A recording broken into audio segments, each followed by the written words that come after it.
you know, I did the pigeon dunk, motherfucker. Like, buy my NFTs. We were selling like pizza crust, bagels, kebabs, used condoms. You're a sicko, you are. Let me make history again in a whole different universe, motherfucker. So we sold poop NFTs. You're not having a significant other. You ain't getting laid.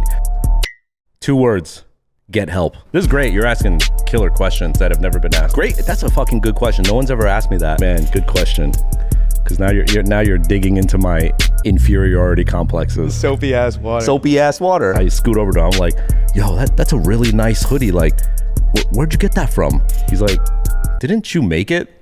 No way. He already recognized me. And I'm still at this point, I'm still in school hand making clothes. Holy shit. Yeah, and I was like, I just like scooted back. I did that like Homer Simpson gif where I just like went back into like the trees. If I was any younger, I wouldn't have appreciated it. If I was any older, I would have been hating it. And this wasn't Nas's thing, because I talked to Nas and he's like, this is my lawyer just protecting me. His thing was like, if it doesn't work out between you and Staple, Nas gets Staple. We're like free balling. Awesome, let's fucking do it. Look, we are live here with Jeff fucking Staple. Yes. First of all, I appreciate you popping out. Great to be here. Great to be in person. Thanks for having me. How you doing, Jeff? Web3 IRL, that's what it's all about. Web3 IRL, you love to see it. It's dope. You know, when you first pulled up, I thought I was gonna have a personal bone to pick with you. I didn't think you noticed. I popped out, I don't know if the cameras can see it, but popped out, and this is actually the first Staple Pigeon piece I've ever touched. I think I bought this, I wanna say 2016, 2017. Sounds about right, yeah. On Sneaker Twitter. Yeah. It's how I knew about you, how I knew about everything that you were doing. Like, can you talk a little bit about this collab? Like, how did this come to be? That was our first collaboration with the venerable brand Coca-Cola. And just, you know, a legendary brand, and they allowed us to dig through their archives and just do what we wanted to do, you know. And that's one of my favorite pieces that you're wearing because, you know, as you can see, I like to keep it pretty simple. Mm-hmm. And so, you know, my design team, I think, wanted like a huge, colorful pigeon. I was like, let's just make it all white on white. And so I noticed it right away because that's a personal favorite of mine as well. Personal favorite, I love that. It's crazy for me to still see people wearing Staple like in the wild, to be honest, because I don't know, it just blows my mind. Yeah, what is that like? Like when you're out doing whatever you're doing and you see someone on the street and you're like, I made that, I designed that. The word is confounding. It's just, I'm just like, wow, I designed something months ago in another city, in another state, and this motherfucker took his hard-earned money and just like through the universe supported me. Like, that's wild. That's the wild part to me. Like, you're supporting me. He might not know me. Sometimes they do, but sometimes I'm just walking right in front of them and they don't know who I am. And I don't know who they are, but we have a relationship now, you know, and that just boggles my mind every time. Have you ever had like a memorable experience where you're out, you see someone rocking Staple, they see you, and it's just like, boom? Well, it's funny. Actually, I have a funny story where the opposite happened. So I was on a subway train in New York City. I was standing on the subway and a dude comes on the train and he's head to toe Staple. Like sweatshirt, jacket, pant, shoe, cap, all Staple. And a part of me was stoked, but then a part of me was like, I'm on a stuck train, like a closed train with this person who's going to go crazy now, right? And so he stands next to me and I'm just sort of like just trying to prepare myself for like how this is gonna go. And he has no idea who I am, right? Then he gets off the train a couple stops later, and then this other dude who's been standing next to us, he's in a 3-piece suit. Like he's a straight Wall Street stockbroker. He's got his attache case suit. And then after the dude leaves, he's like, bro, I can't believe that dude didn't recognize you. You a legend. It was just so wild that the Staple fan didn't know who I was. And then the suit knew exactly who I was. And that's when I was like, wow, Staple really got to a point now where it's not about me. It's not about he has to be a fan of me to buy. It's just, it's its own thing. It's like its own brand now. It's sick. Wow. Yeah. What is like the experience like being personally recognized? Like you're out on the street, someone sees you, knows you by face, and you had an impact on their life. It's a blessing, you know.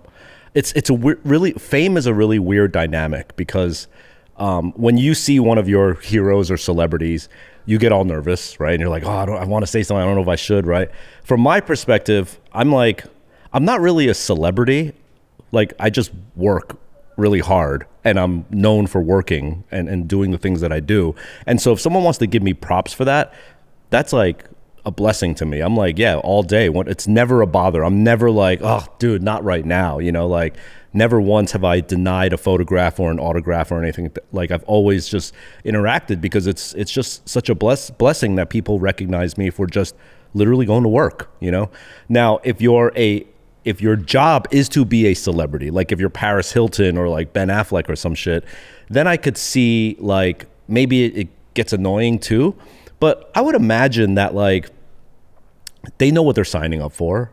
You know what I mean? It's funny because I just came back from New York, and just recently on my last flight to New York, I was sitting right next to Matt Damon on the flight, right? And he is like my legend A-list actor, like Good Will Hunting, Born Supremacy, Air, Sonny Vaccaro, right? He's Air just was in there. incredible. Air was incredible. Here I'm sitting next to Jason fucking Bourne, right? Like he's gonna snap my neck with a belt or some shit. And I gave him the whole flight in peace. I didn't bother him. And then when we left and we were sort of walking from the plane to like baggage claim, you know, I said, you know, Mr. Damon, huge fan, you're amazing, blah, blah, blah. I did the whole thing. And he was super nice and super cordial, but that like I had that feeling of like fanboy for like 6 hours on that flight, you know, like, okay, what am I gonna say? This is how I'm gonna do it, you know, I'm not gonna be too over intrusive, you know what I mean? And Matt was a professional about it. He let me have my moment, and you know, that's all it takes. It's like you give me that like 5 minutes, and it's like that means so much to my life. It took 5 minutes for you, so I'm always trying to remember that when a fan approaches me, that like let him have his 2 minutes or her 2 minutes. That is going to change their lives, and it's just 2 minutes for me, you know. So why not? Yeah, it's wild to hear someone like you have that experience, like meeting someone else. Like, is there any other like moment that you remember where not you're just, many, like, starstruck about not many. someone that not many? That's no, wild. Matt Damon seriously is like, he's the man. I mean, I met like, you know, Pharrell, Kanye, like they're all cool. Like, you know, Andre 3000's a good friend of mine. Like, they're all fine, but like, I don't know. I just felt like, I think it's because I just see them like on a screen all day. So it feels weird when you see them in person. I can imagine that Staple F&F list is stacked. It's okay. I mean, they're all friends, you know, but yeah, it's a mutual respect. And that's probably one of the greatest achievements in my mind is like, you think about like, you know, I started the brand in 1997. Okay. And so when I'm growing up in the 2000s, like I'm listening to like Nas and Outkast and like Wu-Tang, right? And the mind-blowing thing to me now is like they're like on speed dial. Like Nas actually wanted to buy Staple at one point. Wow. We like had multiple meetings. I went on tour with Nas. Like I've worked on multiple projects with Andre 3000 now. Like now when I hit Raekwon or Ghostface up on like IG, they like reply immediately. It's like bananas to me because they were the soundtrack to my life growing up. And it's not like I paid for their respect. It's not like I booked them for like $100,000 gig and now we're homies. It's like they literally just, from their perspective, observed this motherfucker does his thing and he deserves the respect that they get of me from the craft that they did, making albums and making music, you know? So Nas wanted to buy Staple. Yes. Tell me that story. Yeah, Nas, we met and we started talking, and he was actively pursuing to buy Staple. We actually started it as a collaboration, but then it got more and more serious. Spent a lot of time together, like a lot. Like I went on like 10 tour stops with him. Wow. Because we were constantly iterating and negotiating the deal and stuff and just, you know, riffing. So I intimately got to see how he worked. At this time he was married or dating Khalees. So like got to interact with the family and everything. It was a wild experience just to be on tour with Nas and like intimate moments where like I'm talking 2 hours before showtime, I'm hanging out in his hotel room, like just him and I'm just watching what he does right before he goes on stage, you know? And he loves pigeons, and Pigeon is the icon of Staple. And if you actually look at a lot of his older albums, he always hides a pigeon somewhere on his albums. Yeah, so he has a deep love for pigeons. And so he really wanted the brand. And, you know, he has a crew called Bravehearts, and Braveheart is actually like his thing for a pigeon as well, because they have a brave heart. And so him and I got to like the 1 yard line of the deal, and then his lawyer came in and threw in like certain deal points that were essentially deal breakers. Like that's why they call it a deal breaker, because it's a thing that just like, you know, you can't get around, you know. So it was tough for me, but I think it worked out. I think I'm good.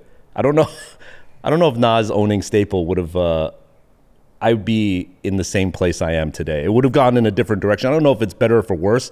Definitely different. And I'm extremely happy with where it is now. So is that the closest that you've ever gotten to somebody acquiring Staple? No. There's been other closest, probably, in the sense that like lawyers were going back and forth and we were talking deal terms. I do have partners now, but I still own the brand, and I would have still owned it with Nas. Okay. But that was the most high profile. And yeah, I mean, I'll tell you the deal breaker just so people who are listening can learn from this, you know. His whole, like, I created Staple. It's my baby, right? This person's coming in to invest and lend their name and likeness and celebrity and, you know, insight and stuff. His lawyer was like, in any deal, there's a thing called like a dissolution clause or a termination clause, like where this is what happens if it doesn't work out, right? It's normal to have that in place. Their thing was, or his lawyer's thing was, and this wasn't Nas's thing, because I talked to Nas and he's like, this is my lawyer just protecting me. His thing was like, if it doesn't work out between you and Staple, Nas gets Staple. Yeah. And I'm like, but I've created Staple. Yes, but Nas is going to bring in all this goodwill and equity, and so he deserves it afterwards. And I'm like, no, but I birthed the motherfucker. You know, I built there'd this. be nothing for him to inject his goodwill into if I didn't birth it, you know? So that was really like, how could I... He could have, you know what he could have literally done if Nas was a bad guy? He could have done the deal and one day later been like, it's not going to work out. Thanks for Staple. Thanks for the brands. Yeah. Like, that's some real, like, you know, bamboozle type deal that like he tried to throw, his lawyer, you know. But Nas was just like, yeah, man, like this is just my lawyer. I got to let him do his thing, you know? Yeah, 100%. And it brings up an interesting conversation about exclusivity. Yeah. And I've heard you speak on it a few times. Like, would Jeff Staple ever sign exclusive somewhere other than Staple? It depends on the category. Mm-hmm. So I think for clothing and shoes, not likely. Okay. And that's because I'm a student of the culture, you know, and I love brands and I love expression. And I think, you know, when you think about the word streetwear, and streetwear comes from the people who live and operate on the streets, real people who dress like authentically. Mm-hmm. If you open any real person's closet, no one dresses like all swoosh, all Louis Vuitton, like no one, right? Like you adapt and you curate different things. You create your own style, right? And so I always want to have the ability to do that. And if I ever signed like a lifetime deal with a brand where it's just like, you can't wear any other brand, you can only go outside wearing this brand, man, that would rob my soul so deeply. You know what I mean? Like, damn, I like can't go shopping anymore. Like, great, you're brand X, you're just gonna send me gobs and lifetime supply of your stuff. But like, I actually like to go to a mall and just like peruse and look around and shop and coordinate an outfit. Now, if it were other stuff, for example, if an electronics company said like, use only our products, or like if a car company, even cars would be tough because I'm a massive car guy, but like maybe a non-endemic category. Like if a water brand was like, just drink our water, I'd be like, okay, I could drink smart water for the rest of my life. Unless fine. it's Dasani. Then yeah. Dasani's not even my water. Actually, Avion's my least favorite water. I hate Avion water. It tastes like soap. He hears me. Yeah, it's hilarious. You see me? It's a soapy ass water. Soapy ass water. See, I just killed any chance of an Avion Staple deal now. Like it's dead. We'll cut forever. that one out. Forever We'll cut dead. that one out. But no, one of the reasons it's so interesting to talk to you is prior to really the crypto NFT scene, I was a reseller. You were? It was a reseller, yeah. Like my whole high school, Really? every day, Thursday, 11 o'clock, I'm leaving school early with a doctor's note, Supreme's dropping. Like it was my whole jam. And Did you make good money? No Really? money. No, I was in high school, 2016, 2017, high school broke, trying to run bots, had no fucking idea what I was doing, couldn't afford procs. It was a mess. Yeah. But it was sort of my first real taste at like a side hustle. Yeah. Where there's culture, there's financial upside, Yep. and like a crazy community. Totally. And 2020 collectible boom, I got into physical sports cards, led me to NBA Top Shot, and then full blown down the NFT crypto rabbit hole. Wow. And the first thing I noticed when I really got into crypto is just the uncanny parallels between like crypto Twitter, crypto culture, and like streetwear culture, sneaker yeah, Twitter. Yeah. And obviously, as someone that sits aside both, the majority of my audience is not super familiar with the streetwear sneaker scene. Like, in your mind, like, what is streetwear culture? Street culture to me, and I'll try to be as succinct as possible, but street culture derived from hip hop culture plus skateboard culture plus punk rock culture. And if you look at all of those three cultures, they existed from a place of anti-establishment. There were a lot of rules in place, and these groups of people decided, fuck the rules, we're going to do it our way, whether it was punk, skate, or hip hop, right? And this is sort of like in the 70s and 80s. Then in the late 80s, early 90s, what started to happen was those three factions, and they were quite separate. Like, if you imagine a historical look of like what a punk rocker looks like, what a hip hopper looks like, and what like a skater looks like, you have a visual definition of what that is. In the late 80s, early 90s, what started to happen is they started to blend, and the walls between them started to break down, you know? And you get people like Pharrell Williams or Lupe Fiasco or Kanye West, who like draws inspiration from all of that. Run DMC and Aerosmith, you know, Jay-Z and Linkin Park, right? All of these things started to come together and the wall started to break down. And to me, the one red thread between all of those three also is sneaker culture. They're all, whether it's Converse Chuck Taylors, Air Jordan 1s or Dunks, they're all like in shoes all day. It wasn't about like car culture or like flying private jet culture, like popping bottles. It was really about like, I'm in these shoes, I'm in these streets, and I'm doing my thing. And so street culture to me was always really beautiful because of how authentic and how any Tom, Dick, and Harry, no matter what economic, socio-political background you came from, you can get into street culture. Whereas if you liked luxury couture or fine art, you sort of had to be in a place to get access to that. Like I couldn't have gone to Paris Fashion Week or to this museum show, you know what I mean? But street culture, I could vibe with all of that. And so that's what street culture is to me. Streetwear is another genre of fashion that was birthed off of that culture. So it's after the mixing happened, there was a little subculture of street culture. Then those kids, i.e. me, said, I want to make clothes that represents this culture. Because like, for example, for me, I loved skate, I loved hip hop. But if you liked hip hop back then in the early 90s and you wanted to wear clothes that represented that, you were stuck with brand. I say stuck, that was really fucked up with me, but my options were like FUBU, Peli Peli, Sean John, like these like really urban, loud, ostentatious brands. But then again, from a skate standpoint, I love brands like DC, Dub, drawers like Supreme, really like nice design stuff. So like, where's the in between? You know what I mean? And so streetwear was kind of like the fashionable output of street culture. Interesting. Yeah. That's very interesting to see sort of how they all mesh and then take their own paths. Frankly, being in downtown New York City in 93, 94, 95 is like you're at the genesis, you know, big bang, petri dish birth of this shit. Like what was that era like? It was just so amazing. Like these things that rappers rap about now that are like fantastical, like selling mixtapes out the back of their trunk, doing head spins and like, you know, b-boy moves on a flattened cardboard box, graffiti on the subway, airbrushing on the back of a denim jacket, like to express yourselves.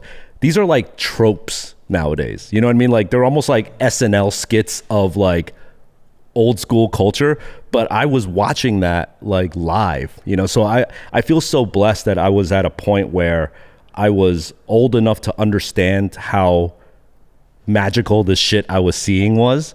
Because if I was any younger, I wouldn't have appreciated it. If I was any older, I would have been hating it. I would have been like, these fucking kids wasting their time. I would have been like my dad, right? Fuck these Yeah, Zoomers. fuck these losers, like airbrushing and shit.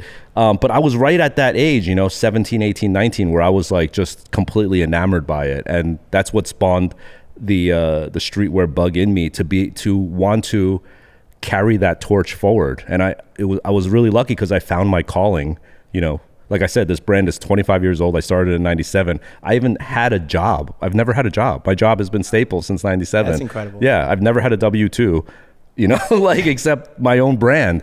And the lucky part is that I found my calling then, and I've been able to just spend every waking minute since then, honing this thing.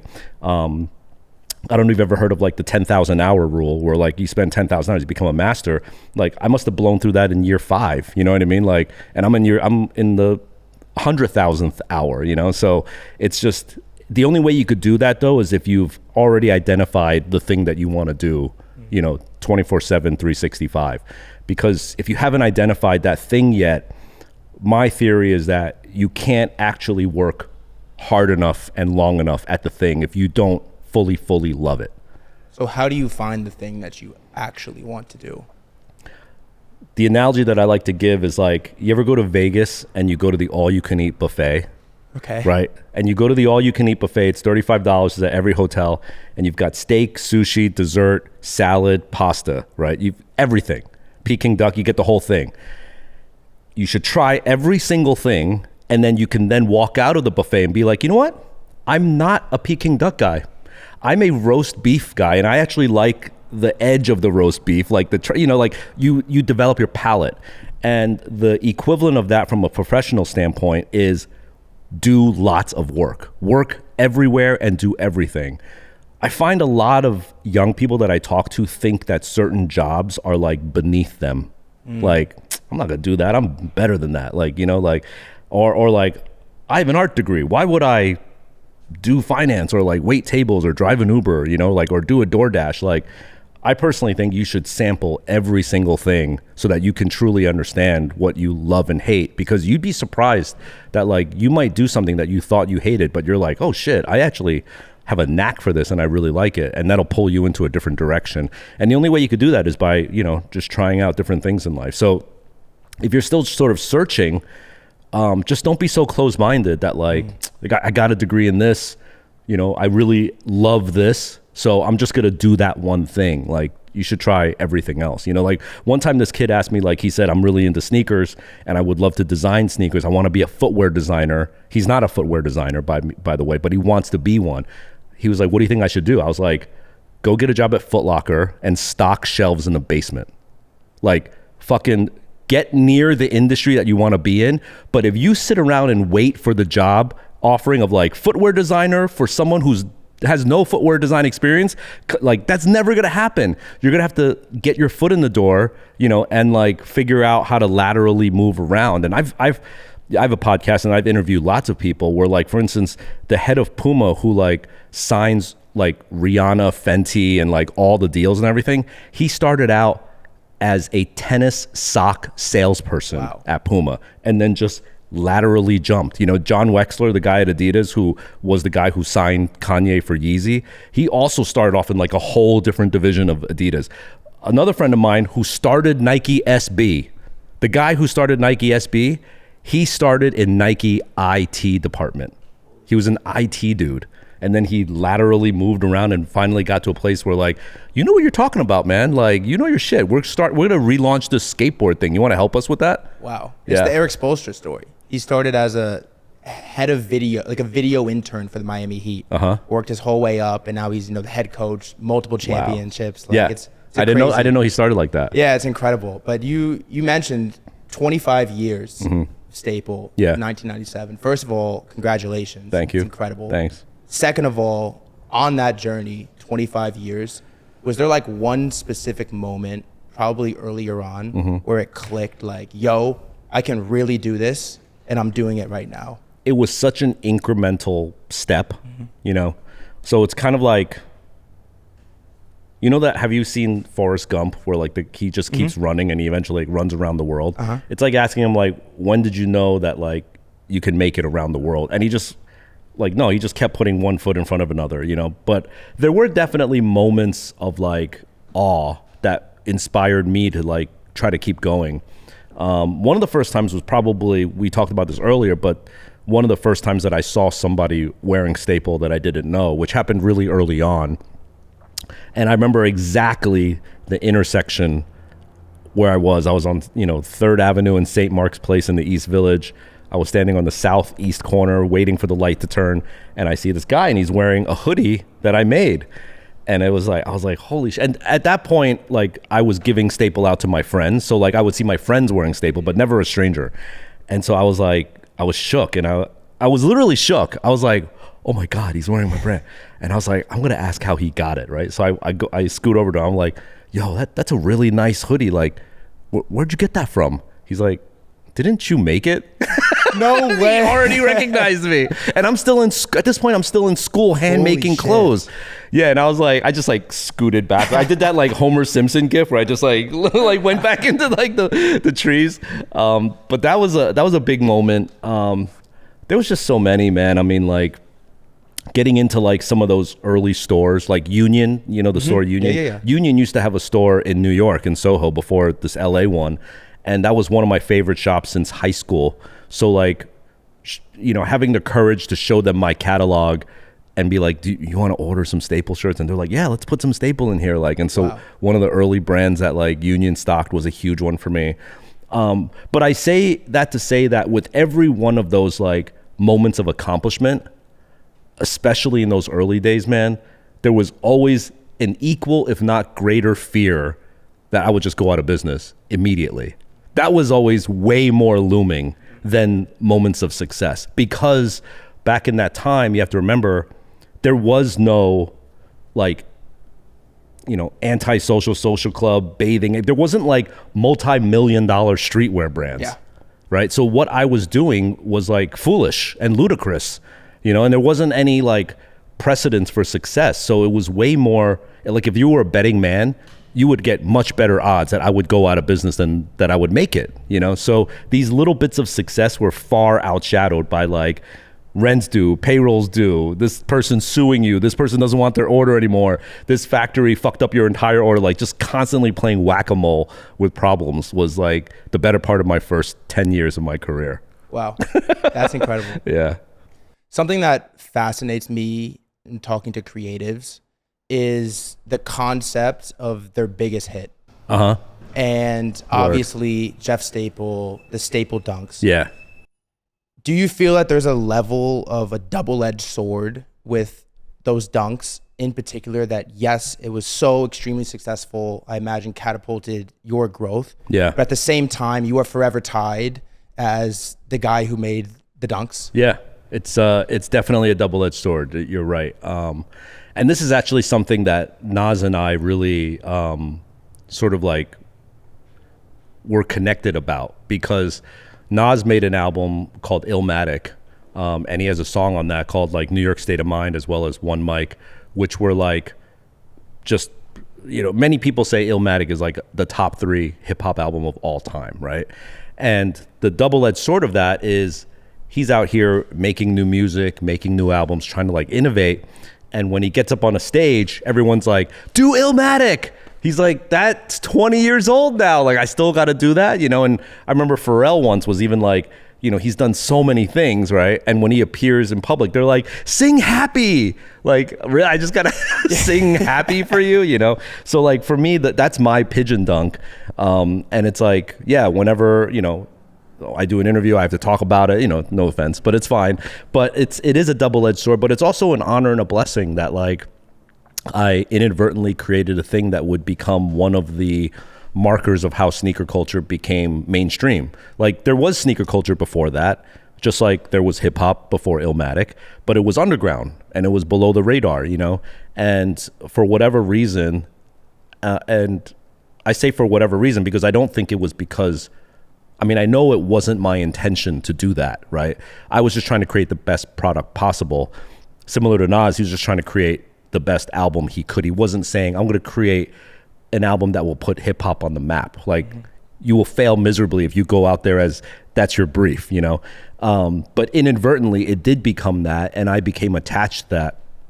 And so as sneaker culture grows, I am benefiting off of that growth, you know?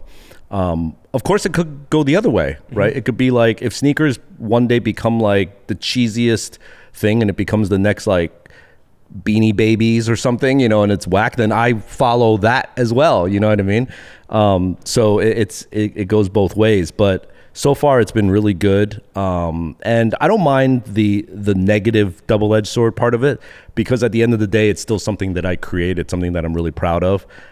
People want to keep asking me about it. It's fine. And quite frankly, you know, I used to have a chip on my shoulder where like I would see comments like on Hypebeast or whatever, and they'd be like, all this motherfucker ever did was put a pigeon on a shoe and that's all he talks about, right? And it's like, that used to really bother me. And the way I spun it to myself was like, I used to get really mad, but then I said to myself, you know, Jeff, you're actually not doing a good enough job at explaining everything else you do vocally, so that this kid who wrote that statement, you know, he can better understand that you are more than the pigeon dog. That's your fault, Jeff, not his fault, you know? And so it drove me to keep like doing all these other things, so that when I am confronted with that comment now, I have things to point to, which I always had, but I think I wasn't as good as like vocalizing it as I am now. But yeah, when I see that comment, it now bothers me much, much less. That's good. Yeah. You love to see that. Yeah. Who is Jeff Staple if the pigeon dunk never happened? That's a fucking good question. No one's ever asked me that. I'd like to say not a whole lot different, you know? I think, I mean, you know, not to, I know this might come off as sounding somewhat negative, but like, you look at Bobby Hundreds, good friend of mine, we were just talking, just spent a lot of time with him, but Bobby Hundreds didn't create the pigeon dunk. And he's like, if he were here, he would be right here with me, right? Interesting. Yeah, so if I didn't create the pigeon dunk, I would probably be sitting in this chair having this interview with you right now, just the same. You know, the pigeon dunk is like a cherry on top, a very significant cherry. But at the same token, there is like, you know, in this book, there's pigeon dunk. The pigeon dunk is only on 2 pages in this 300-page book. So that says something. There's a lot of other shit. Yeah. Is there like a silver lining in your history of bouncing around pods, never feeling like you really fit in with one specific group that gives you an advantage, perspective, and like a professional advantage as well? Yeah. I've thought about that a few times where like, because I'm not in any one single clique or thing, it gives me the ability to like sort of be like an eagle and see everything. I don't want to say everything, but lots of things, right? And I saw that growing up, that like a lot of kids were like into deep cliques. Like there was the graffiti head clique, there was like the black and white photographer kids, there was like the skaters, and then there was like the open mic night like MCs, you know, and like they'd have their own thing. And I think, you know, coming off what I just said, to be honest, because I wasn't tremendously accepted by any one of those things, I can only penetrate like on a 10,000 foot level, not a 30,000 foot level. So I'd have to bounce, like you said. But the ability to bounce now allows me to like be in the open mic night MC clique and be like, you don't know what these skaters are doing? Like they're doing some really cool shit over here, you know, like, and like take all of that sampling, again, going back to the all you can eat buffet kind of thing, taking that sampling and then creating my own remix on it, I think was really compelling. Also, I think this is something that I've sort of justified to myself by being from New Jersey, as I just said, which was like a problem for me. But I've encountered many people that are born and raised New York. And what's interesting is like when you are born and raised New York, you think your shit don't stink because, you know, I'm from New York. Like I'm already halfway in, right? But I think when you come from New Jersey or an outer borough or something like that, you feel like you have to earn your way in just to even get into the door. You have to work really hard. Whereas a New Yorker is already in the door, which is an advantage, but then it also, like the hustle that's required to like just get into the door forged my blade so hard that when I got in, I was like one of the best already, you know, and like obviously you still need skills and all of that stuff. But like there's like two things. There's having an innate skill, like you're actually good at something. But I've seen a lot of people have incredible skill, but no hustle. And then nothing surmounts out of that, you know, nothing happens out of it. I've seen the opposite. Kids who have, and you see this a lot in New York, where you see a lot of kids who have hustle, the gift of gab, and the ability to talk their way into or out of anything, but they actually don't have any skill set, you know? Like I've seen thousands of kids where like, I'm like, what does he do exactly? Like he's so enigmatic, but what the fuck does he do? You know, like you see a lot of that. So the magic combination is have the skill set, but then have the ability to back it up as well and, you know, articulate what you do, you know? So those are two things that I observed really early that I always tried to do. You know, I obviously wanted to hone on my skills first as a designer and a creative, and I think I'm still quite good, you know. I don't want to be boastful, but like, I'll borrow a Bruce Lee line here that I love. He said, if I tell you I'm good, you'll say that I'm boasting. But if I tell you I'm bad, you'll know that I'm lying. Fucking love that shit. Yeah. That's chills. Yeah. So like, you know I'm lying if I tell you I'm bad, right? That's bars. I'm going to steal that. Yes, everybody can steal that. It's Bruce Lee. But if you noticed in my career, whether it's my podcast or, you know, the many talks that I do, I've realized the importance of being able to articulate what it is that I do. Mm-hmm. And honestly, if you're an artist out there and you're the shit and you don't like talking on a stage and you don't like giving, you know, lectures and shit and doing Twitter spaces and stuff, that's cool. That's totally cool. I understand that this is not for everyone to be able to sit in a chair and just be grilled, you know? You're not grilling me, but, you know, like, I get it. Some artists just want to sit in their basement and create and just like hone their skill, and that's a beautiful thing too, you know?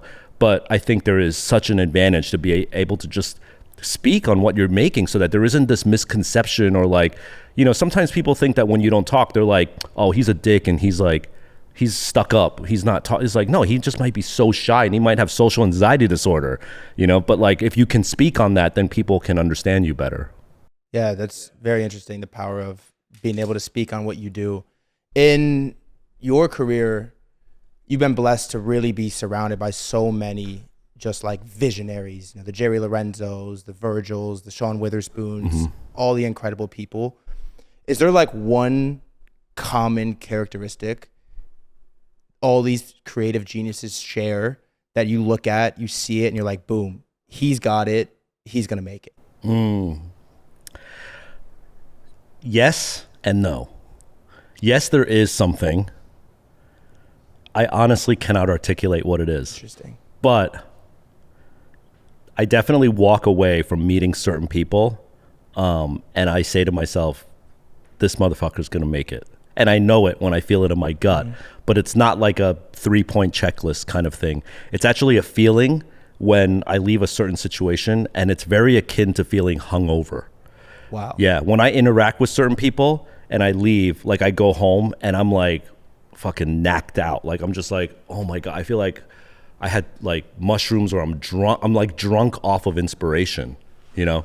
And when I have that feeling, I'm like, that's a special person that I just met, you know? Is there any moment you could point to where you met someone, you felt that, and you were right?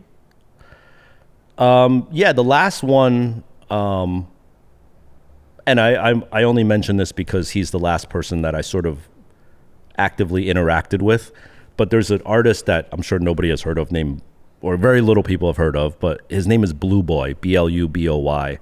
And I came about with him because I did this campaign with Sprite where they wanted me to work with like America's Next Great Street Designer. And I did a call to action. I literally said, calling all designers, tell me who's dope. And it got crazy like views and interaction, like 10,000 comments or some shit. And so many people tagged this kid Blue Boy, which is fine. That just means he's popular. But then I met him and I felt that energy, you know, and definitely felt that drunkenness. And then we just had lunch recently. And beyond that sort of like hangover feeling, there's also the feeling of like, you know, I have a lot of connections. I know I have like a deep Rolodex and I know what I can offer to somebody. And I know that if I put my heart and soul into it, I could change someone's life. Right. And oftentimes that's a guarded thing. You know what I mean? Like, I don't want to open my Rolodex to everybody because, for obvious reasons.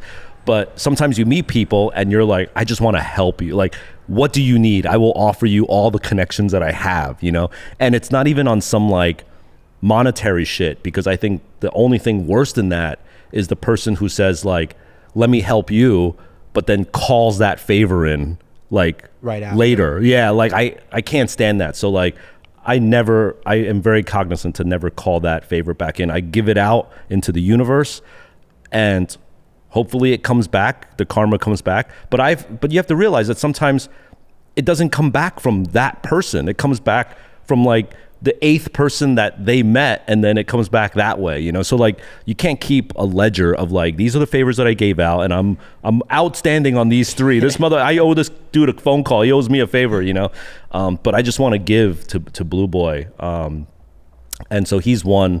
But there's a lot, yeah.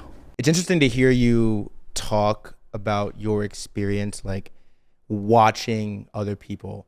I believe you did an interview with Complex that I was watching the other day, and you were talking about how when you go to an art museum, you don't look at the pictures on the wall, you look at the people looking at the pictures on the wall. Absolutely. And it was kind of like, whoa, I've never really looked through that lens. Like, where did that start? And like, what do you feel like you gained from that street culture, that lens? That streetwear, man.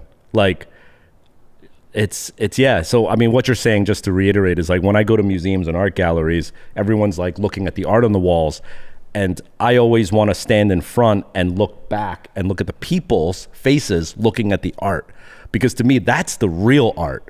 Like the raw emotion that this person has looking at whatever this fucking thing is to me like the most beautiful thing. And if you really think about it, it is the most beautiful thing. It is the most rawest chemical reaction of someone being like, or like someone being like, like that guttural thing is what I'm trying to see. And I'm trying to see what triggers that, because the art's static. Yeah. The emotion on that person's face is fleeting. So I want to see the emotion and be like, what triggered that? Okay. All right. Well, I can look at this anytime. You know what I mean? And that's the power of street culture, is like, regular people in an art gallery looking at these amazing works of art, but I want to see what reaction they get from it so that I can try to not replicate, but like try to like learn from that. You know what I mean?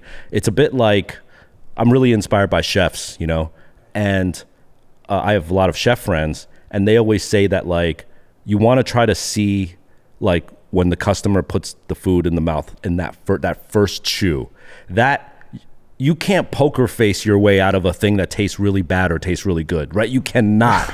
And a chef just wants the best position for a chef to be in is hiding in the bushes and just looking at the customers just eating, right? And just like, that's what you want to see. That's real art right there.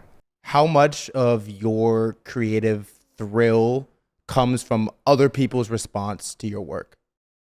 Yeah, pretty much all of it. It's amazing. It just happened today on Twitter, actually. Someone just broke down in a Twitter thread how I'm successful, which is like, it was like a 4-step process of why Jeff does what he does. And I wrote to him, I was like, wow, I've never felt so seen before. But he did a great job at breaking it down. And the best part about that, in what I realized, is that I didn't write the press release or create the ad campaign for him to reiterate it. He diagnosed it himself without me instructing him to do it. I just put something out there and he like articulated how this works. And I was like, man, it's one thing to just have somebody react that way, like so positively, but then to like be able to study me and break me down better than I could actually articulate is a true testament to my work. You know what I mean? That's more impressive. Does that make sense? That's like more impressive than the work itself.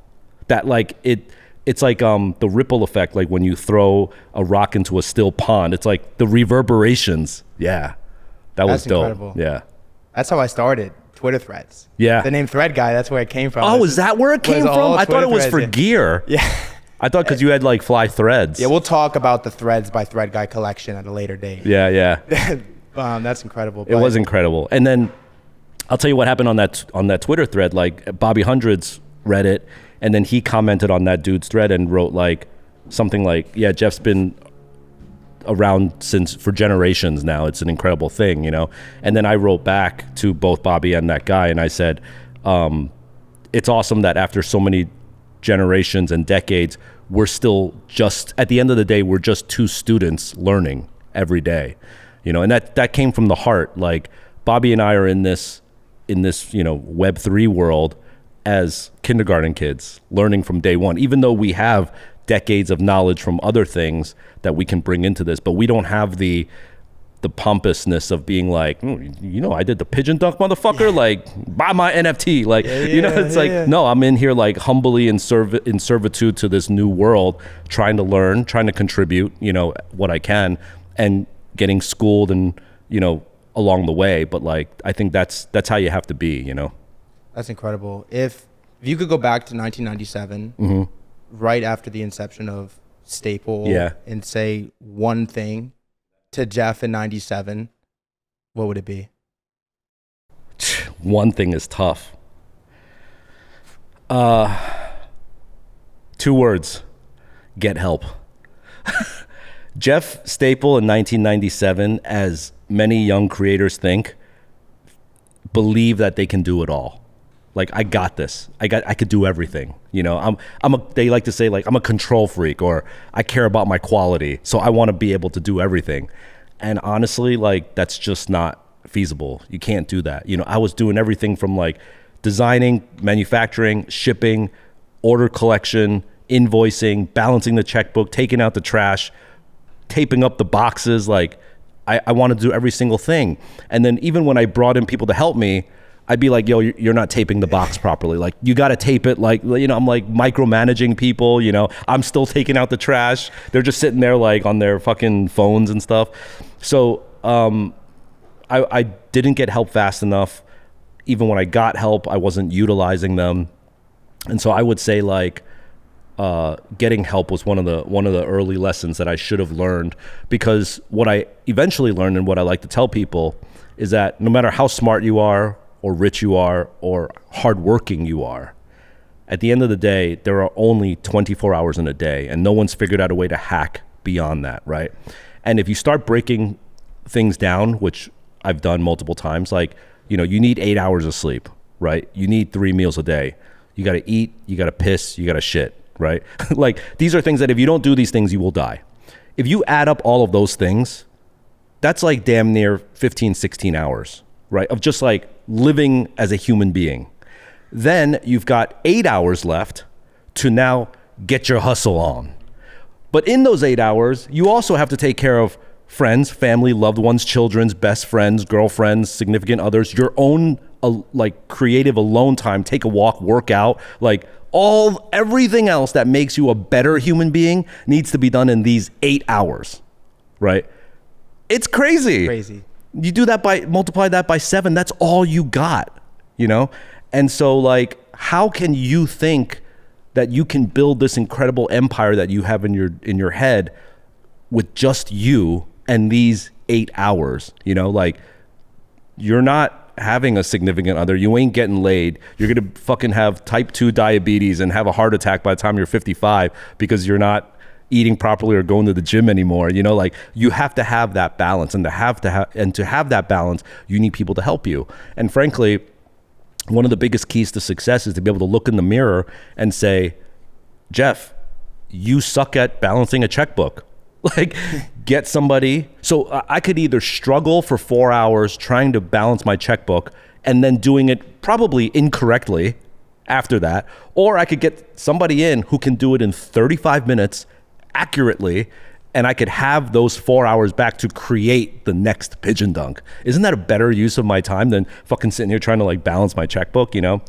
So that was like an early example of like, man, you just got to get help, dude. And once I did that, it was like a huge unlock. Like, Staple went from like struggling to make ends meet to like $1 million, like once I did that unlock, you know? And I want to add to that too, once you get to that point, you're going to hire somebody that fucks you up.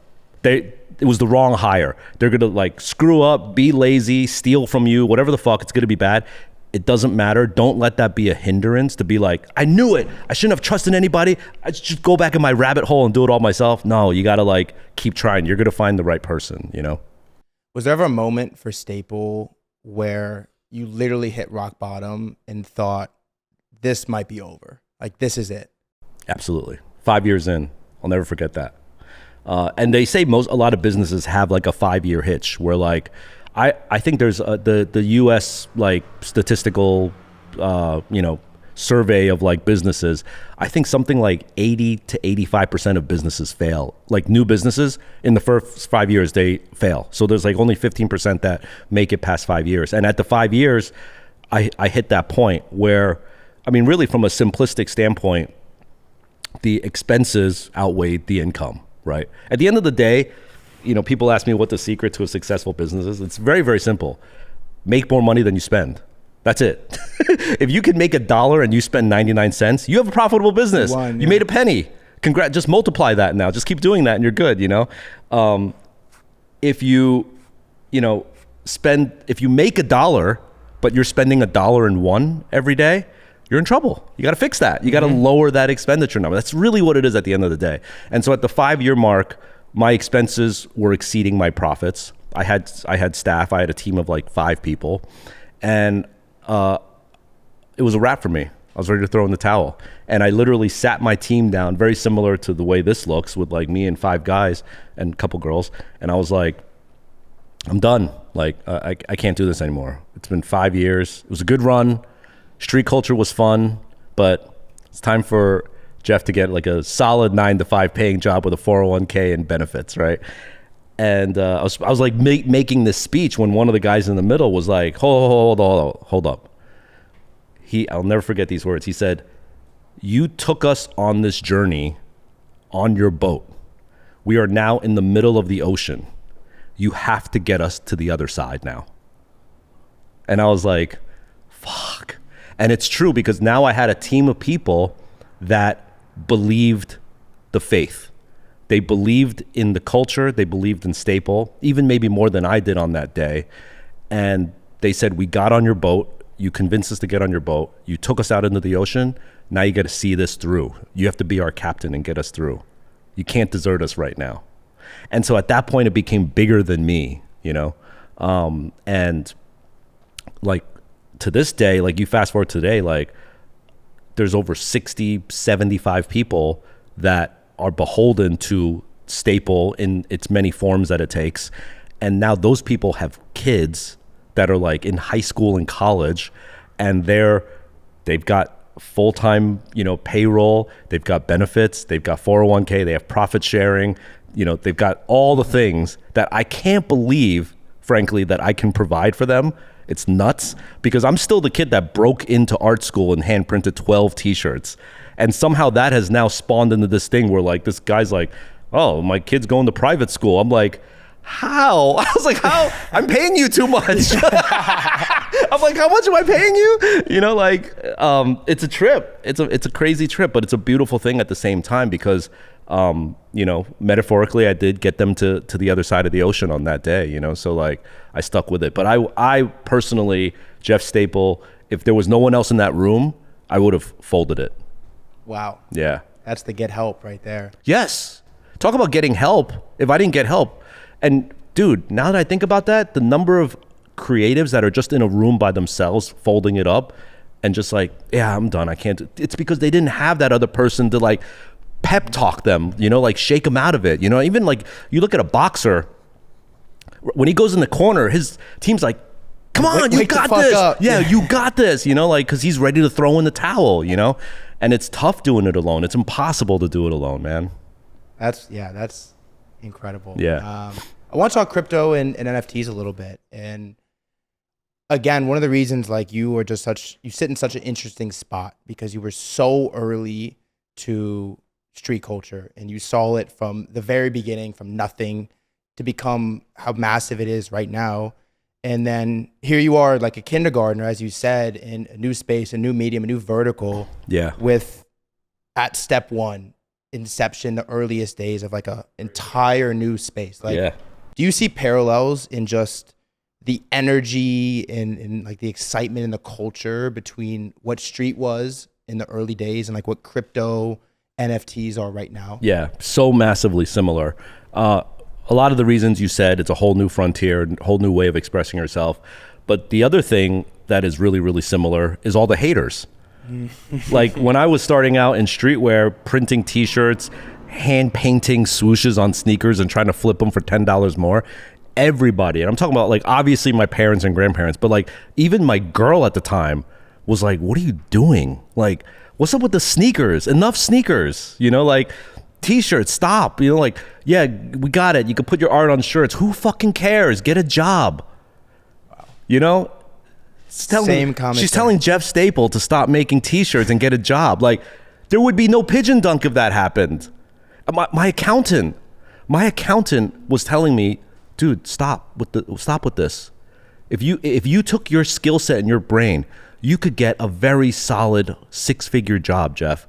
You should hang this up. And I almost believed him. So like the hate, you know, and hate is an extreme word because they did it out of a place of love and caring, but it was hating in the sense that they didn't have faith, you know, is exactly the same.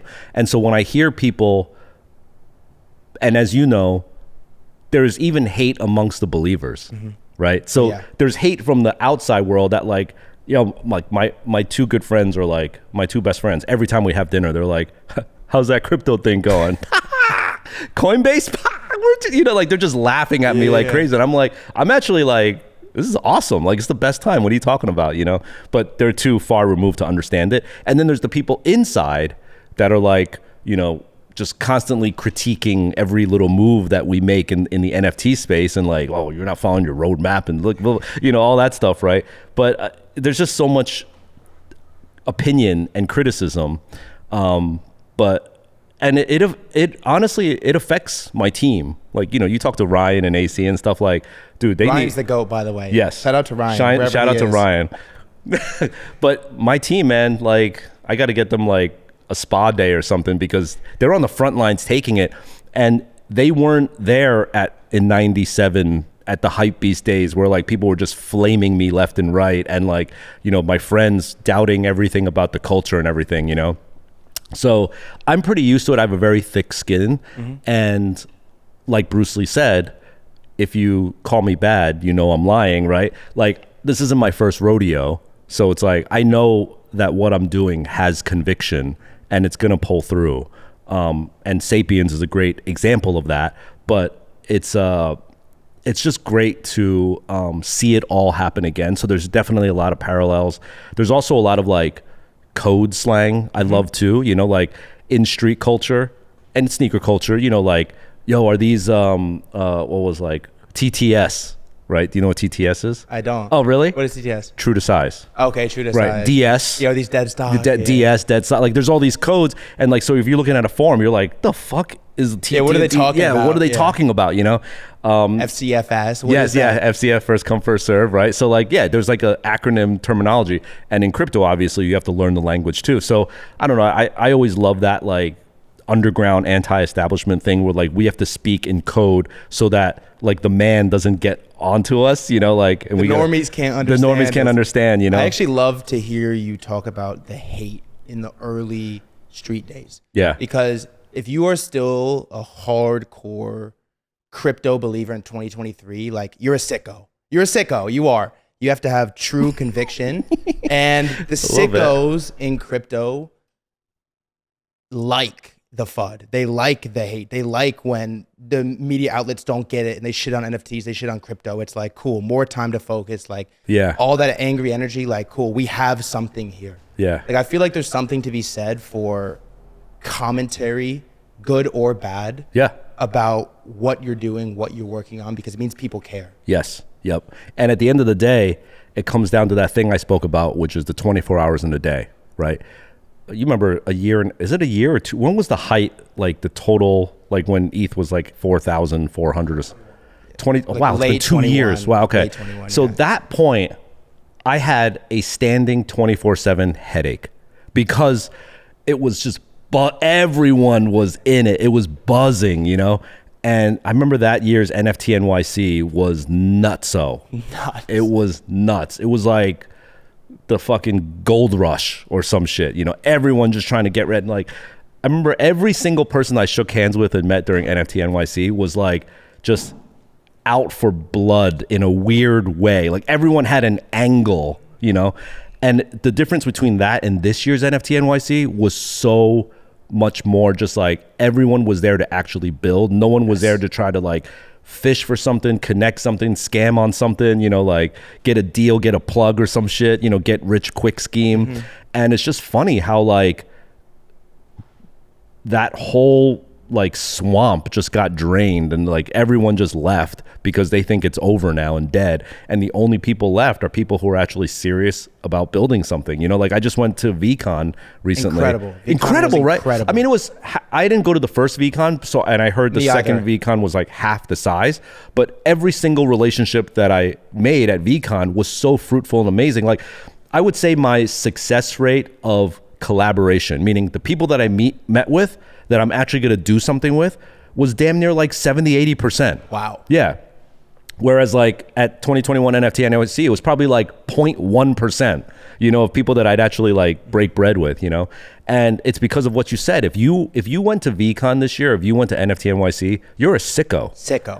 Indianapolis in 2023. And I said that on a stage. I was like, no one is in Indianapolis right now doing this for the money. Nobody, not a single person. And I love that about everybody here, you know?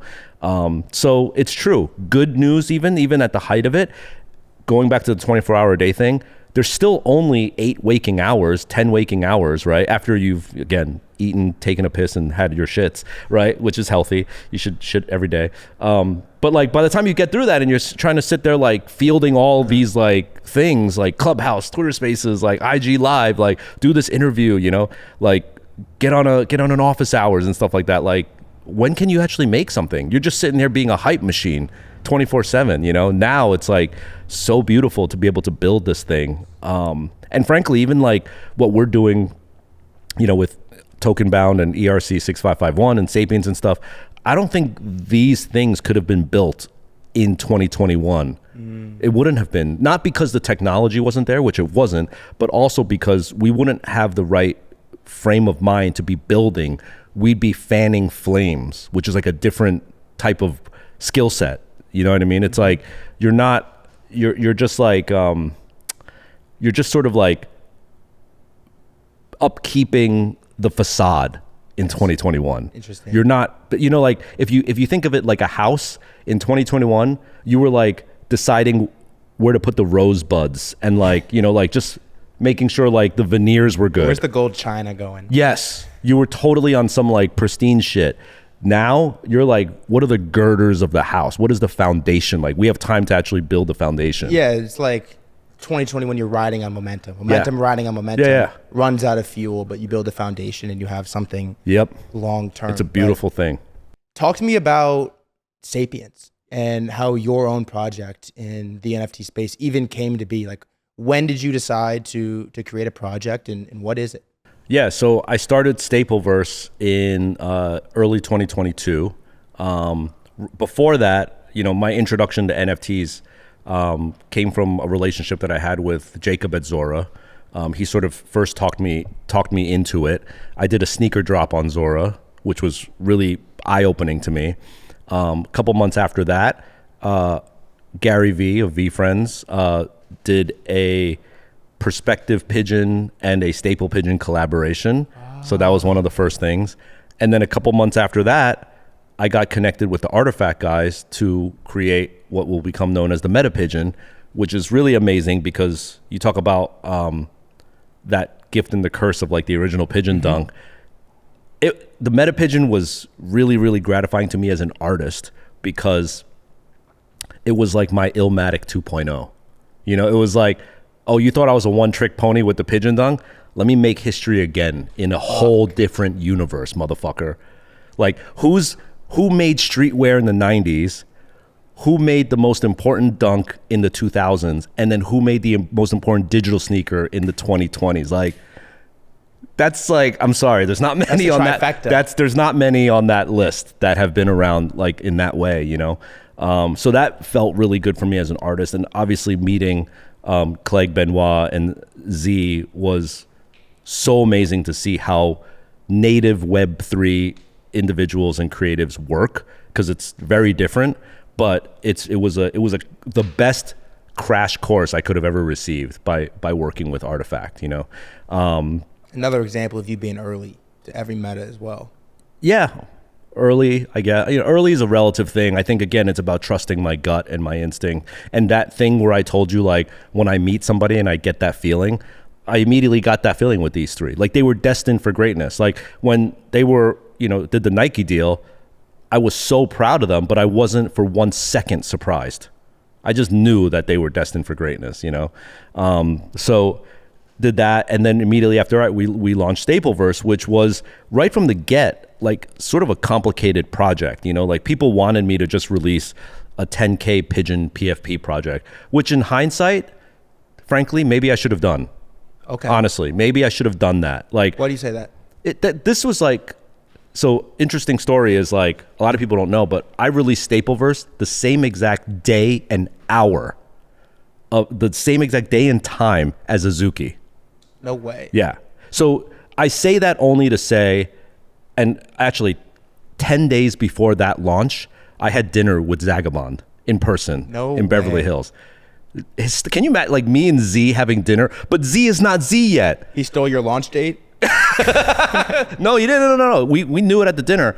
But people have to remember perspective. Azuki's nothing. Z is no one. And he's, like, honored to have dinner with Jeff Staple, you know? Like, who knew 6 months later he'd be the man, you know what I mean?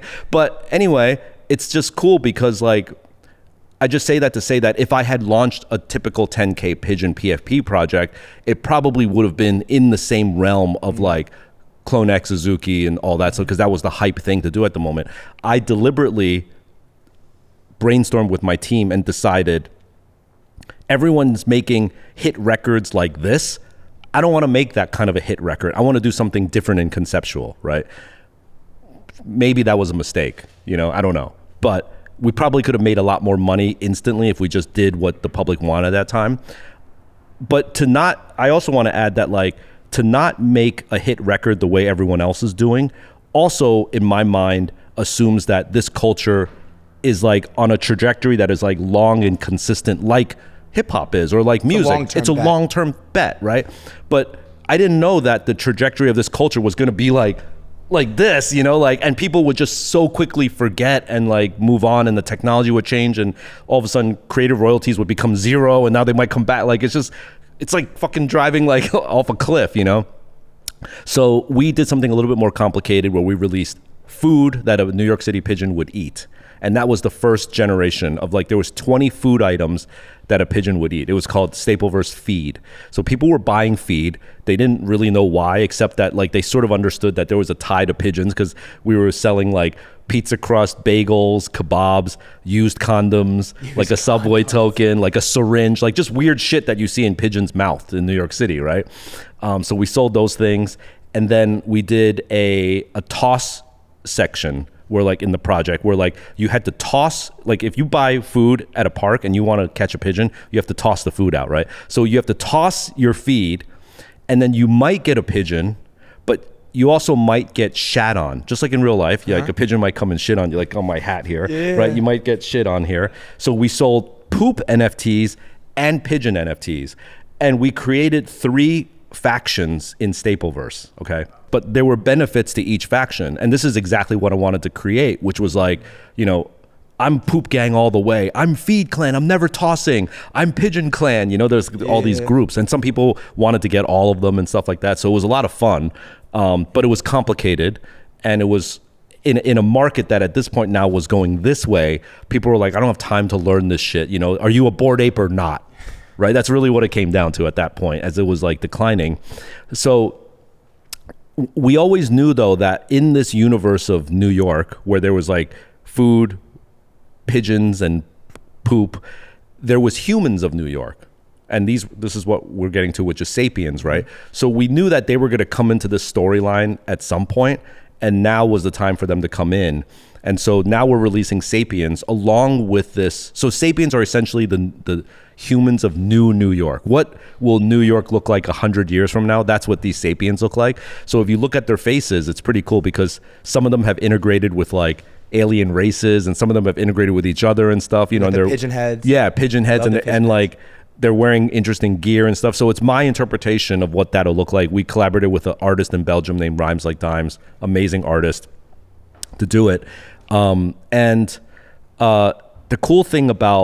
super cool thing about Sapiens is that they come equipped with this technology, which is called ERC 6551 or token bound accounts. And I can tell you briefly about how this came to be. It's really cool. Awesome. And it's a really great story because you said NBA Top Shot was your rabbit hole into this, right? One of my co-founders is Benny G, who was like the 12th employee at Dapper Labs. He also created CryptoKitties. And so he and I together are like a magic assassin dream team, basically. Wow. And I said to him, you know, when back in the 80s, I was a backpacker. That meant like you had different backpacks, right? And I remember I would have a backpack that had all my spray paint shit in there when I wanted to do graffiti. I had a backpack for when I DJ'd. It had my mixer and my records in there. I had a backpack for like my sketchbooks and my Sharpies and my markers. I had a backpack for my photo equipment when I was in the like taking pictures. And when I would leave my apartment, I'd be like, today's a DJ day. Let me grab this backpack. Today's a shooting day. Let me grab this backpack, right? And so I said, wouldn't it be cool if like NFTs operated the same way? Because there's like music NFTs, art NFTs, PFP NFTs, all these different NFTs, right? But what if I had a PFP, but I wanted this PFP to have all my music NFTs packed into its backpack? Okay, this was the genesis of the idea. And then that way I can have another NFT where all my PFPs could be packed into this one, right? So I'd have different NFTs that represented different identities of who I was. And this started Benny's gear turning. And he was like, wait a second, what if NFTs became identities? What if NFTs became, got the ability to own other NFTs? And that's what ERC 6551 is. It's called token bound account. It's the ability for your NFT to hold and pack other NFTs. So if you now look at the interface of OpenFace for Sapiens, you'll see a Sapien, and then there's a little tab that comes up and it shows all the NFTs that are packed into it. That's never happened before. Wow. It's bonkers, you know? And so now when I sell this NFT or trade it or move it, it's coming with everything. I could also move stuff out before I do it, but like it's coming packed. And the analogy that I can give from a real world situation is we're sitting in this beautiful art space, right? When you go to a museum or an art gallery, right? Like there's a gallery and there's like 50 pieces of art in there. You could be a hater and be like, I could just go get these 50 pieces on my own separately. Like, thanks for like putting it together, right? But like now I know who you got and I could go get them. But what you're really paying for and what you're really going for is that this person curated these 50 artists together into one thing. Mm-hmm. And the value of him or her putting these things together is above and beyond the separate values of all of those things. Because A, he went through the effort of putting together. B, he created this sort of storyline amongst them, right? So I actually think, and our prediction is that when you have an NFT that owns these 20 different NFTs, it's better than if you sold each of the 20 NFTs all together. The curation of the set. Yeah. Yeah. And actually, if you spin this theory even further, NFTs can soon be influencers of their own right. Like, interesting. Yeah, you could have like, oh my God, that's Sapiens. Everything that he touches is gold. So if a new up and coming artist ends up in that Sapiens backpack, it's all of a sudden like that Sapien is becoming an influencer now. That's actually very interesting. Yeah. Like a very famous art collector buys a piece and everyone like sweeps the floor. Exactly. Yep. But imagine you as a human can have 5 different NFTs or Sapiens that are doing that with different types of art and expression. I feel like this standard isn't talked about enough. No, it's watch what happens. It's okay. Gonna come. I'm already seeing a bubble. I'm not doing heavy marketing around it, but I'm seeing more and more Twitter threads about like, this is game changing and here's why. Like those types of threads. The Twitter threads are the real boots down. Yes. When you get the threads, it's starting. I'm seeing it organically happen. So it's like, it excites me. But yeah, that's what Sapiens is all about. And the ability now for a Sapient. So we just dropped a video with Erykah Badu, right? It's her first like Web3 release where we created an apple because she's kind of known for like being an apple, and you can get the apple NFT, put it in your Sapiens backpack, and now your Sapiens can be holding up the apple, showing that it has it. It literally has its hand up and it's got an apple in its hand. Now, only people who have the apple can watch the Erykah Badu video. Interesting. Yeah. So that was like one example that we're doing, and we're going to keep doing more of these like equipping things where like you basically equip a clothing item or a product onto your Sapiens. They're wearing it, it's in their background, it's in their hand, and that allows you access. And that also shows the public that like, oh wow, you know, he or she's got the apple in his hand. So like they obviously love music, they love Erykah Badu. Like you start to understand more about this person's identity just by looking at the PFP versus like you look at a moonbird, yes, it's like valuable, you know, but it's like, what does that tell you? Or was there's like laughter already. There's value to it, but you look at it, it doesn't tell you anything explicitly about the owner. It just is like, oh, except that he lost a lot of money. Yeah. That Apple concept is actually very interesting. It's like almost a layer deeper of like trait gated groups. Like you look at Azuki and the spirit is like the super rare type, right? Yep. And they have a spirit DAO where if you own a spirit Azuki, you're basically in this gated group that only spirits have access to. And it's similar, right, to the Apple, where it's like not only is your metadata change, it's updated, but actually you can only access this media if you're in it. Yep. If you have an Apple. But the difference is that it's been preordained with Azuki. It's been set already when they launched, right? How do you keep adapting it? And the cool thing about 6551 is that it's open market. Anybody can use it. So we want Zaga to use it. You know what I mean? Like Ferocious is going to use it in his new project. No way. Yeah. So it's just, I just want to give it all away and like let people use it. Yeah. It's going to be so exciting once we start seeing these drops and like people start equipping stuff with it. Like for instance, I'm wearing one right now. Like this is a prototype that I'm wearing. I'll give you guys a little alpha here. Is that a 9DCC? Oh my God, that's incredible. 9DCC with the Stapleverse logo, pigeon on the front. Wow. And then look at the 9 on the back. Inside the 9 is a pigeon. Oh, wow. You guys can get, this is like our Paris Fashion Week drop with G-Money. That's an alpha right here. You all saw it here first. First, I just got the sample today. So this is the first time I'm wearing it. Yeah. You love to see that. Yes. But G is another one of those guys that's just like, the second I met him, I was like, bro, we got to do something. Gets it. Yeah. He gets it. Yeah. What is like your North Star vision for Stapleverse and what it could become? The way I see it is, if the world keeps going the way it is, I think everything will happen digitally first. I think the idea of like collecting 1,000 pairs of shoes and having a closet full of clothes is going to be extinct and over, whether we like it or not, right? Like either it's going to happen because of just common sense and like just people being smarter, or it's going to happen because like sustainability in the earth tells us stop fucking buying thousands of shoes. You know what I mean? And so to me, the digital aspect of sustainability, even though ironically it got so much heat for that in the early days, I actually think the need for young people in particular to like express themselves and flex and like just show what they're into will never become extinct. It'll never go away, right?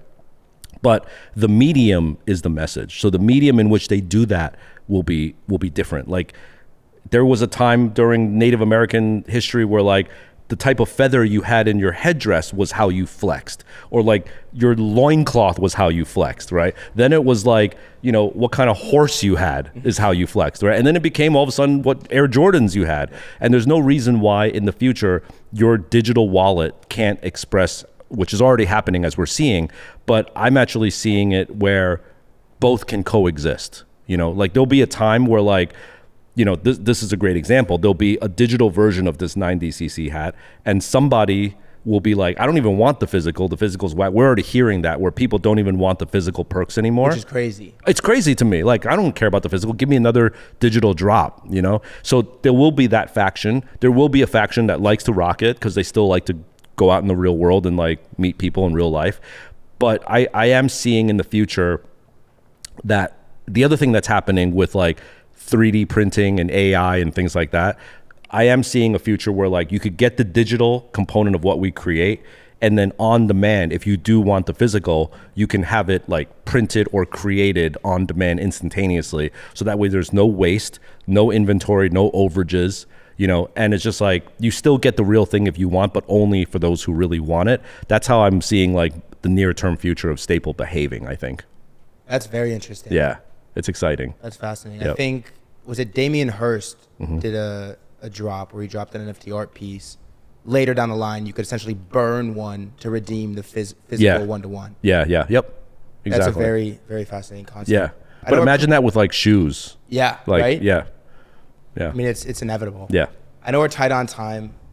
Wrap up in a couple more questions. I got to ask, like, these workshops in the Stapleverse. Like, I was looking into it. Like, what are the workshops? How does it work? How do you get involved? So we've been doing collaborations for a long time. We're known for doing collabs. And collaborations are great because you do a product and then you get a cool thing out of it. And then usually that's the end of the relationship, right? But one thing that, you know, and I can back up and say, like, this is how the idea came to be. Like, as we were looking at the competitive space of NFTs, and me and my team were asking, like, why is Jeff Staple involved in this, and what can he bring that is unique to him? But this is my team asking of me, right? And I was like, well, if you look at like the knowledge that I bring, the experience that I have, and not only that, but my ability to connect with others and draw that experience out and then articulate it to the next generation is kind of like a superpower that I have that not a lot of people have, right? So what if we did a collaboration, but then I allow the community in to first learn and mentor from me and my collaboration partner on how we did this, what we did, do's and don'ts, and what you can learn. Then what we did was we created that's called the workshop. So the workshop is where you observe and learn from us. Okay.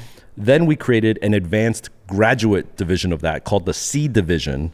C stands for community, collaboration, co-creation, but it's also a play on, because I was a C student my whole life and it got me nowhere. So now we're like reaching out and giving props to like those D-gens, you know what I mean? So it's the C division because we realized that a lot of people actually just want to be observers. They don't want to like make the next shoe. They're happy to just be a fly on the wall and hear about it, right? And it takes a special skill set and a special level of dedication to want to make the next shoe in collaboration. So that's why we made that two-step sort of like hurdle, because we didn't want like looky-loos into the C division room. We wanted only serious players, right? So the workshop is where everyone can learn. Those who are serious will graduate up to C division. And then the idea is that me, collaborative partner, and the folks in C division will now co-create the next collaboration that comes out. Wow. Yeah. Yes. And Sapiens is merely your ticket in, but it's a fucking cool looking ticket. Yeah. But so now it's like, if I do a collaboration, like another one with Puma, for example, you equip the NFT that signifies that you're into sneaker design onto your Sapiens. It's now holding this like whatever digital last or shoe. Those students are now admitted into the workshop. They learn from me, Puma, and other students. Those who are serious are entered into C division, and now me and Puma will say, okay, we're going to create the next shoe. Let's all do it together. I'm seeing a future where honestly, I can't wait to take my hands off the steering wheel, and I'm just like, you guys approve it with me. Like, so it's sort of like an open source, decentralized agency. Holy shit. Yeah, that's what I want Sapiens to be. So you can literally collaborate with Jeff Staple. Yeah. On drops. Yes. In the Stapleverse. After this hat comes out, those who own this hat are going to be in mentorship meetings with me and G Money. Those who are serious about it and dedicated and want to step up, when we do this 2.0, you're going to design it with us. Wow. Yeah. Isn't that fucking sick? That's it. Yep. I mean, that's crazy. Yeah. And going back to like, what can Jeff Staple do that others can't? Like, I think that's where it's like, if you look at the competitive landscape, like, there's not a lot of people who can do that part. A lot of people can like make cool art and do the drop, but the whole mentorship, workshop, and then co-creation is something that like from a straight up competitive standpoint is like something that we sort of have uniquely unlock. Wow. Yeah. Not that I want to destroy the competition, but I'm like, also competitive. It, right? I'm also competitive, but I want people to advance, but like still like we want to like really show and prove what we can bring to the table. I mean, that's a crazy, unique utility. Like only you can offer that. Yeah. I mean, that's That's incredible. And even like you look at like, so like Dot Swoosh or like Artifact, right? Love those guys. They're killing it. But what if, let's say, Dot Swoosh is saying like, oh, you got to get to create the next Nike, blah, blah, blah, blah. Like, I want to put 3 stripes on the side of my Nike. Can I do that? Well, legal. Like, we don't have that problem at Stapleverse. Because of what you said in the beginning of the interview, I haven't signed a lifetime exclusive thing. Sorry, I'm a free agent. Wow. So if you want to fucking take my shoe and put 3 stripes on one side, a swoosh on the other, and a fucking Puma cat on the back, you can do that. Wow. That is crazy. Yeah. That's a very, Yep. I mean, I haven't seen anything like that. Yeah. We're like free balling. And NFTs really, yeah. Whatever goes, man. Yeah. NFTs really open up this like rabbit hole of like co-collaboration that frankly isn't possible without. Like that is, I mean, that's wow. That's wild. Yep. Really, really cool. It's exciting. Yeah. I feel like that hasn't gotten the coverage it deserves either. I hope you help out there. Oh. And that's one of the biggest problems and critiques of Stapleverse community members is that we don't do a good enough job bragging and marketing ourselves. You know. Why is that?